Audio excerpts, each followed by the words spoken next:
Bago natin ituloy yung series, bakit pinalis si Marcos? Bigyan natin ng pansin ng historiography. Lahat ng ibibigay sa mga susunod na videos, kailangan ng pag-intindi ng historiography. Historiography, the writing of history. Based on the critical examination of sources, the selection of particulars from the authentic materials, and the synthesis of particulars into a narrative that will stand the test of critical methods. Sa bawat hirit ng mga Idiot Aquino followers laban kay Marcos, dapat mayroong sources o references ang kanilang sinasabi. Ang sources o references ay yung mga dokumente doon nakasulat na nagpapatunay ng mga sinasabi nila tungkol kay Marcos. Halimbawa, yung sinasabi na magnanakaw si Marcos, dalawang grupo lang ang pinagmulan ng lahat ng nakasulat na magnanakaw ang mga Marcos. Ang grupong ito ay yung Philippine Commission ng Gaguhan na Gobyerno. Philippine Commission ng gaano ba talaga kayo kabobo niya sa research ninyo sa gobyerno? Mali. Philippine Commission on Good Government, PCGG. Ang PCGG at ang Ombudsman ang mga sangay ng gobyerno ng Pilipinas na nagsasabi na magnanakaw at corrupt si Marcos. Yung mga document na binibigay nila, diyan ang tinatawag na primary sources. Primary sources, ito yung original na pinagmula ng lahat ng sinasabi at sinusulat na magnanakaw ang mga Marcos.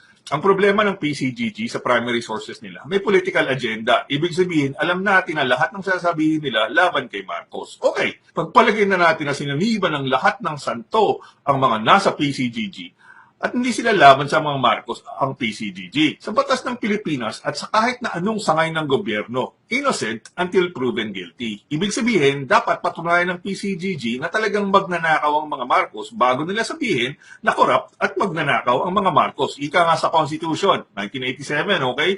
Article 3, Section 1, no person shall be deprived of life, liberty, or property without due process of law. 1986, binuo ang PCGG pagkaalis ni Marcos. Sinabi ng PCGG na magnanakaw si Marcos at pinabayaan natin silang mag-imbestiga upang patunayan na magnanakaw nga ang mga Marcos. Ngayong 2016, 30 years na yung pag-iimbestiga ng PCGG na magnanakaw ang mga Marcos. Kung after 30 years, sa lahat ng kasangkapan, kakayahan at kayamanan ng gobyerno ng Pilipinas, at hindi mo mapatunayan na magnanakaw ako, hindi ko kasalanan yon. Kabubuhan ng PCGG na hindi nila kayang patunayan na magnanakaw ang mga Marcos. Hindi naman pwedeng mag-volunteer ang mga Marcos na magnanakaw nga sila dahil mayroong right against self-incrimination. Kung Idiot Aquino follower ka, hindi mo maiintindihan ng right against self-incrimination. Kabubuhan mo yan.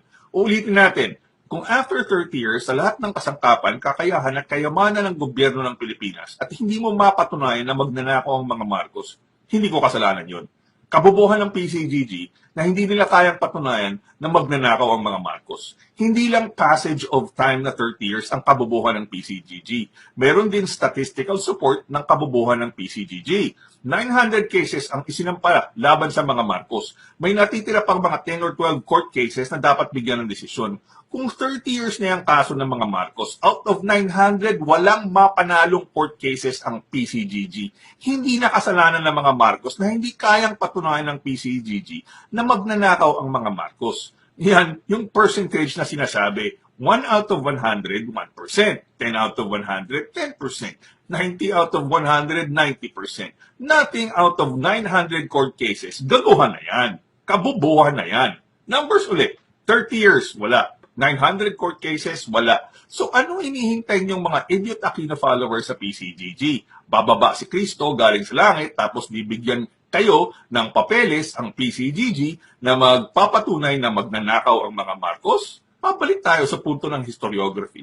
Yung mga dokumento na nagsasabi na magnanakaw ang mga Marcos base sa paghahalungkat natin ng primary sources sa PCGG. Kabubuhan, kaek-ekan, pagiging inutil at kasinungalingan ang sinasabi nila na magnanakaw si Marcos.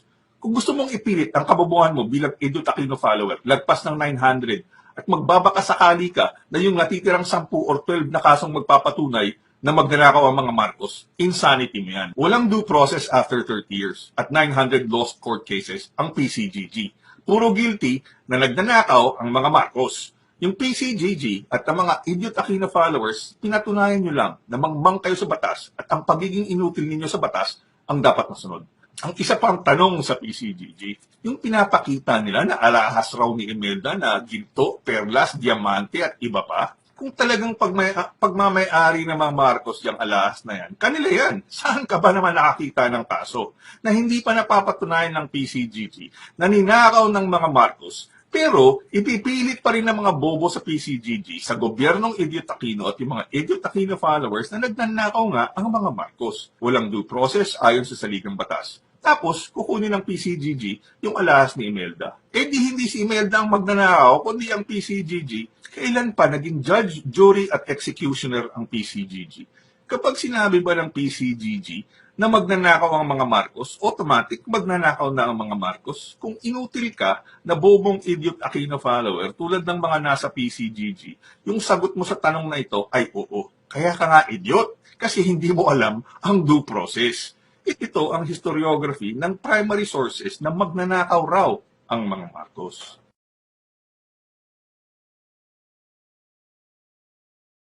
Sa video na ito, papatunayan natin na ang mga Idiot Aquino followers ay mga walang alam sa forensic science at criminal justice. Kaya sila mga idiots.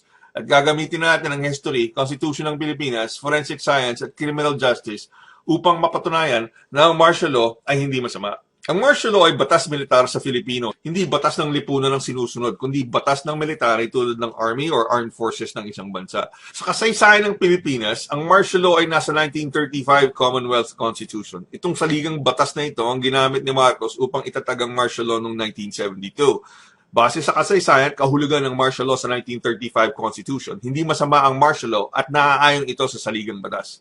Kaya nga nasa 1987 Constitution pa rin ang martial law at ginamit ito ni Gloria Arroyo sa Mindanao nung mangyari ang Ampatuan Massacre. Napatunayan na rin natin sa isang video na kailangan itatag ang martial law noong 1972 ni Marcos upang hindi lumaganap ang komunista noong panahon na yon. Nasasabi na masama ang martial law sa Pilipinas dahil sa napakaraming human rights abuses na nangyari mula 1972 hanggang 1986 na si Marcos raw ang may kasalanan. Ang basihan ng human rights abuses na ito ay ang dalawang report ng Amnesty International na inilabas noong 1975 at 1981. Ayon sa 1975 report ng AI, 30,000 daw ang nakulong noong 1972 at mahigit 6,000 pa ang nakakulong noong 1975. Ayon sa kabubuhan ng mga Idiot Aquino followers, 3,257 raw ang namatay, 35,000 daw ang tortured at 70,000 daw ang incarcerated. Galing daw ito kay Alfred McCoy, yung historian na nasa Amerika. Puntahan niyo yung mga libro ni Alfred McCoy. Wala kayong mahanap na mga numero na yan. So, alam natin, mga mangmang ang gumagawa niyan. Pagpalagay na lang natin na totoo yung sinasabi ng mga Idiot Aquino followers. Ngayong 21st century, mayroong tinatawag na criminal justice system. Ito ang sistema ng batas na mag-iimbestiga ang mga tao upang alamin ang katotohanan ng krimen. Isa sa pinakamabisang paraan ng criminal justice system ay yung forensic science, siyensya ng pag-aaral at pag-uungkat ng krimen. Ito yung napapanood natin sa sine na Silence of the Lambs at sa mga palabas sa TV na CSI Miami at NCIS. Sa 1975 at 1981 AI report, nandyan ang mga pangalan ng mga opisyales at sundalo sa military na sinasabing abusado. Pwede natin kunin ang mga video sa YouTube na sinasabing pang-aabuso ng mga military at pulis. Kunin ang litrato ng mga taong ito at hanapin sa records ng Camp Aguinaldo at Camp Crame upang madala sa hustisya. Hindi namin sinasabi na walang human rights abuses victims. Marami, siguro may human rights abuses victims ng martial law. Ang tanong, ang habol ba ng mga human rights victims at mga Idiot Aquino followers ay hustisya or sisi? Uulitin ko, ano ang habol ninyo? Hustisya o sisi? Kung hustisya habol ninyo, nandiyan ang 1975 at 1981 reports ng Amnesty International. Hanapin nyo, kaso nyo, at puntahan ninyo sa Camp Aguinaldo at Camp Crame yung umabus at lumapastangan sa inyo. May mga records sila doon kung sino-sino naka-assign nung panahon na yon.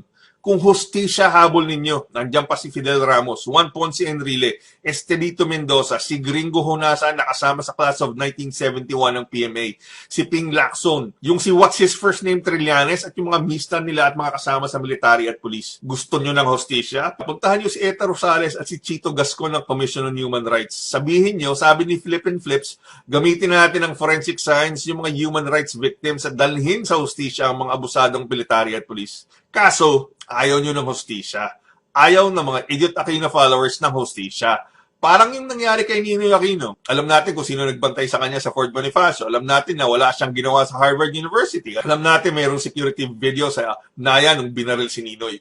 Pero ayaw ng mga Idiot Aquino followers at mga Idiot Aquino mula kay Cory, Noynoy at Chris at mga kapatid at kamag-anak nilang walang ginawa para sa bansa ng hustisya. Ang gusto nila sisihin si Marcos. Mas madali yun. Sisihin si Marcos, yan ang banat ng mga simpleton. Ayaw namin mag-isip. Ayaw namin mag-imbestiga. Ayaw namin ng katotohanan at impormasyon. Ang gusto lang namin, simpleng sisi. Sisihin si Marcos. Ngayon, napatunayan ulit natin na mga idiot Aquino at mga idiot Aquino followers nila ay hindi lamang idiots kundi mga simpleton rin. Ang gusto nila, sisi. Mas simple yun. Ayaw nila ng hustisya para sa mga human rights abuses at para sa santo ng mga dilaw na sininoy. Mas madali ang sisi para sa mga simpletons at mga idiot Aquino followers. Kaya kapag may humirit kay Bongbong Marcos or Madam Miriam Santiago na martial law victims ek-ek, ang harap ng mga idiots at simpletons na yan ay sisi, hindi hustisya.